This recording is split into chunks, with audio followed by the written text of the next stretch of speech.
ఒక మనిషి యొక్క సమస్యలు డబ్బు ద్వారా తీరుతుంది అనేది మీరు ఎంతవరకు నమ్ముతారు? అన్నీ తీర్చలేదు డబ్బు, ఓకే ఇది ఇది ఓకే, బట్ నేను ఒక 80% వరకు తీర్చగలుగుతుంది అనేది నేను అనుకునేటువంటి ఒక ఉద్దేశం. డబ్బు ఒకటే 80% డబ్బు ఒకటే మనిషిని నిలబెడుతుందా అంటే ఇప్పుడు ఉన్నటువంటి ప్రపంచం రైట్ అంటే ఇప్పుడు కూడా భౌతిక ప్రపంచం ఇలా చూసుకుంటూ పోతుంటే మనకి ఏమనిపిస్తుంది అంటే అది రైట్ అనిపిస్తుంది. 80% కాదు సార్, 100% రైట్ అనిపిస్తుంది సార్. ఇప్పుడు ఆ డబ్బులు ఖర్చు పెట్టేసి మనుషుల్ని వాళ్ళ అవసరాలు తీర్చగలుగుతాం అంటే డబ్బుల వల్ల.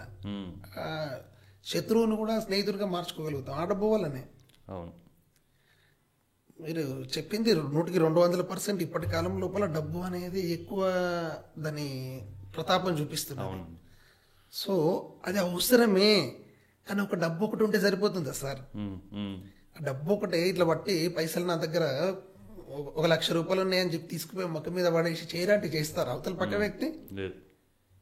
ఎట్లా మరి డబ్బు మొత్తం 100% అంటే డబ్బు అక్కడ ఓకే సార్, కానీ మనం దాన్ని ఏ విధంగా ఆ డబ్బుని ఏ విధంగా యూజ్ చేస్తున్నాము అది కూడా అవసరమే. అంటే బిహేవియర్ సార్, ప్రవర్తన, క్యారెక్టర్. సంపాదించవలసింది మొదలు డబ్బులు కాదు సార్, సంపాదించవలసింది క్యారెక్టర్. క్యారెక్టర్ జ్ఞానం సార్. మా గురువు గారు అంటే మహానుభావుడు. అంటే చాలా మంది అడుగుతారు మీ గురువు గారు ఎవరని. అని నేను పుట్టినప్పటి నుంచి నేను కొన్ని వేల మందిని కలుసుకుంటూ వచ్చిన సార్. ఆ వేల మందిలో నేను అబ్జర్వేషన్ చేసుకుంటూ వస్తాను. ఒక్కొక్కళ్ళ దగ్గర కొన్ని క్వాలిటీస్ ఉన్నాయి. నేను అవన్నీ ఆ వ్యక్తిలో ఉన్న క్వాలిటీస్ నేను అబ్జర్వేషన్ చేసి నా మైండ్లో పెట్టుకుని నేను మెల్లగా జాగ్రత్తగా ఇక్కడ దాకా వచ్చిన. నేను ఇక్కడ దాకా రాగలిగిన అంటే నేను ఏమంటా సార్ అంటే ప్రతి ఒక్కరు నేనేదో గ్రేటు, నేను గ్రేటు, నన్ను అందరు గౌరవించాలి, నన్ను అందరూ ప్రపంచమంతా నన్ను గుర్తించాలి, ప్రపంచమంతా నన్ను ప్రేమించాలి. అంటే జనరల్గా ఇప్పుడు జరుగుతున్నది ఏంటంటే 50% జనాలు ఇటువంటి ధోరణిలో ఉంటారు. నేను ఎవరు అసలు రియల్గా చెప్తే నేను ఎవరు? నేను ఒక పెద్ద గుండు సున్నా, నేను ఒక సున్నా సార్. ఈ సున్నాకు చిన్నప్పుడు పుట్టినాక మా అమ్మ ఆమె ఎన్ని కళలుగానో ఊహలతోనో అరే వీడు భగవంతుడు, ఆమె ఎన్ని పూజలు చేస్తో నేను పుట్టి ఉంటా జనరల్గా. వచ్చిన తర్వాత వీడు రేపు అన్నం పెడతాడనో లేకపోతే వీడు మా కన్నది మా పేరు ప్రతిష్టలు నిలుపుతాడనో వాళ్ళు ఎన్నో ఉద్దేశాలతోని, ఎన్నో ఆశలతోని, ఎన్నో ఆశయాలతోని జనరల్గా వాళ్ళు అనేక రకాలుగా వాళ్ళు కాంప్రమైజ్ అవుతూ మనల్ని ఇక్కడ దాకా తీసుకొస్తారు. వాళ్ళు ఎన్నో రకాలుగా కాంప్రమైజ్ అయ్యి మనని ఇక్కడ దాకా తీసుకొచ్చిన తర్వాత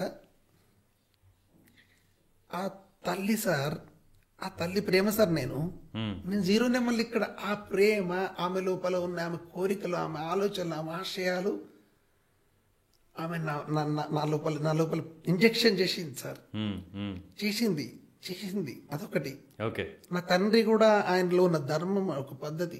అరే వీరు ఏమంటారు కదా, పుట్టిన కొడుకు పుట్టంగానే అది కాదు, వాడు గొప్పవాడైన తర్వాత తండ్రికి ఒక ఆనందం అని చెప్పేసి అంటారు కదా. ఆయన కూడా ఎన్నో కళలుగానే ఉంటాడు, ఆయన అక్కడనే ఉంటాడు. కానీ నా కొడుకు నాకంటే గొప్పవాడు కావాలని కోరుకుంటాడు ప్రతి తండ్రి. ఇంకా గొప్పగా ఉండాలి, ఉన్నత స్టేజ్లో ఉంటే చూడాలని కోరుకుంటుంటాడు. ఆ స్థాయిలో ఉంటే ఖచ్చితంగా ఆనందిస్తాడు తండ్రి. అట్లనే గురువు కూడా చిన్నప్పుడు చదివి చెప్పిన వాళ్ళు కూడా తన స్థాయిలో ఉండాలని ఎవరు కోరుకోరు. తల్లిదండ్రులు కానీ గురువు కానీ నా స్థాయిలో వీడు ఉండాలి, నాకంటే గొప్పవాడు కావద్దని ఎవరు కోరుకు. ప్రపంచంలో అందరూ ఈర్షపడతారు. ప్రపంచంలో తోడబుట్టిన అన్నదమ్ముల అక్క చెల్లెలు కూడా ఒక్కొక్కసారి ఈర్షపడచ్చు. కానీ తల్లి తండ్రి గురువు అన్నట్టు ఈర్షపడరు. ఎందుకు మొక్కద్దు సార్? ఎందుకు మొక్కద్దు? ఎందుకు తల వంచద్దు మనం కన్న తల్లిదండ్రికి, గురువుకు? ఎందుకు అహంభావం? నాకెందుకు అహంభావం సార్? ఉండద్దు సార్. అది మనం ఎంత వంగితే వాళ్ళ బ్లెస్సింగ్స్ మనకు అంత వస్తే, వాళ్ళ మనసులో నుంచి వచ్చే ఆ బ్లెస్సింగ్స్ మనల్ని ఆటోమేటిక్గా మనకు ఉన్నత మార్గంలో నడిపిస్తుంటాయి సార్. మనకు తెలియకుండానే నేను నడిచిన, నేను చేసిన, ఇగో ఇది తయారు చేసిన, ఇగో ఇది నాకు గ్రేటు అని చెప్పేసి నేను అనుకోదు సార్. చూసిన ప్రపంచం అనుకుంటే అట్లా నా అని చెప్పి అనుకోవాలి తప్ప దాని వెనక కారణములు తల్లిదండ్రులు ఉన్నారు, గురువు ఉన్నారు, వాళ్ళు నన్ను నడిపిస్తున్నారు. అవును.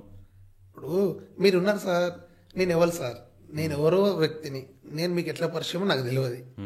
ఇప్పుడు నన్ను ఇక్కడ తీసుకొచ్చి ఇక్కడ కూర్చుండబెట్టి నాకేదో తెలుసని, నేనేదో ప్రపంచంలో లేనేదో సబ్జెక్టు నేనేదో చెప్తా అని చెప్పేసి అని నేను ఈడ మైక్ ముందు కూర్చొని నేను నా నోట్లకి ఒక మాట కూడా రాదు. ఎందుకంటే అది అహంభావం కదా. నాకేం తెలియదు అనుకోనే, ఏం తెలియదు అనుకొని వచ్చి ఇక్కడ కూర్చున్నా కాబట్టి నేను ఇంతకు ముందు చూసింది, తెలుసుకుంది, గ్రహించింది, నాకు ఇట్లా అనిపించింది, నేను మీతో మాట్లాడుతున్నా. మీరు మీ జీవితంలో మీరు అనుభవం అంతే ఉన్నట్టే మాట్లాడుతున్నా.